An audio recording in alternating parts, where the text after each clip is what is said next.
Hello everybody, my name is Chris Rice and I'd like to thank you all for coming out to my seminar on how to win a game of Call of Duty Warzone. So I know that some of you are already trying to become pro gamers and some of you guys don't even know what Call of Duty is.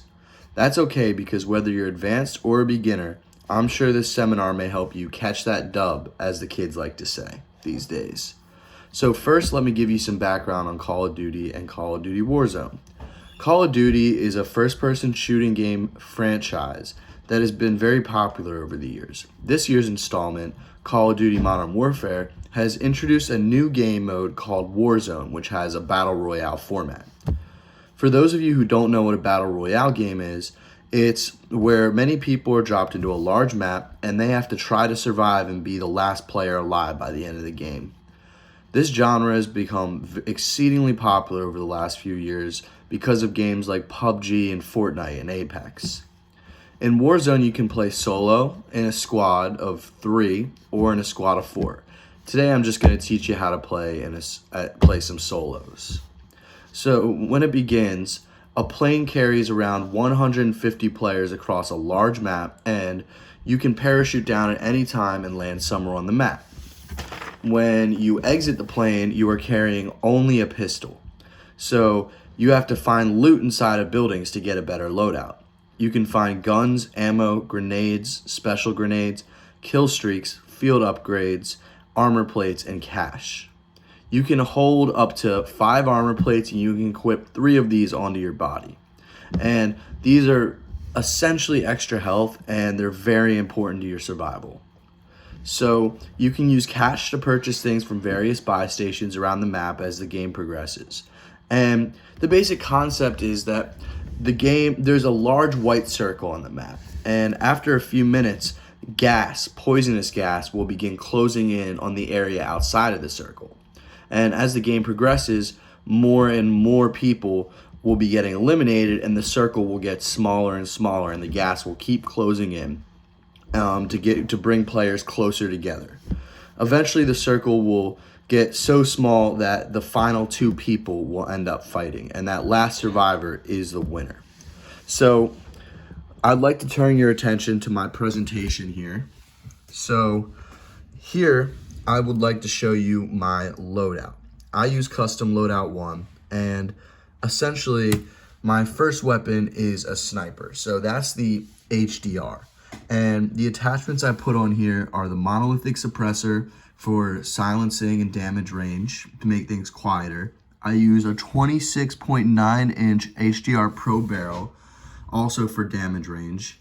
And because these are large maps, you need to have some range on here. I use a thermal sniper scope so I can pick out people in different environments from a distance just because they light up white. And here I have the FTAC Stalker Scout as my stock, and that just gives me some aim down sight speed. I use sleight of hand to reload faster. And for my other gun, I use the M4. For the M4, I have the monolithic suppressor so people can't hear me or see me on the map. I use the M16 Grenadier barrel because that gives me longer damage range and just better range in general. And for my optic, this is up to you. I like my reflex sight. You can put a thermal on there. I use stipple grip tape to give me some faster aim down sight speed. And for my underbarrel, I use a Merc foregrip. A lot of pro gamers really recommend this type of loadout, a sniper and an AR. And this particular setup for my M4 is very good and very popular. Now, let's talk about the perks. For perk 1, I use double time, which increases the duration of tactical sprint, and it increases crouch movement speed by 30%. And with these big maps and when you're running away from gas, you really want to be able to get across quickly. For my perk 2 here, I have overkill equipped, and that's just so that I can have a sniper and a machine gun at the same time. So it lets you equip 2 primary weapons, so that's essential. And for my perk 3, I use amped, which gives you faster weapon swaps. So I can switch between these big guns quickly and be able to get people maybe a long range with the sniper, and then as they close in, switch to my machine gun. For my tactical, I use a heartbeat sensor. This is one of the most important things that you need to win this game, because in close range, you can pull out your little screen just like this in front of you, and it scans the area and will put a little dot on the screen if there's someone nearby.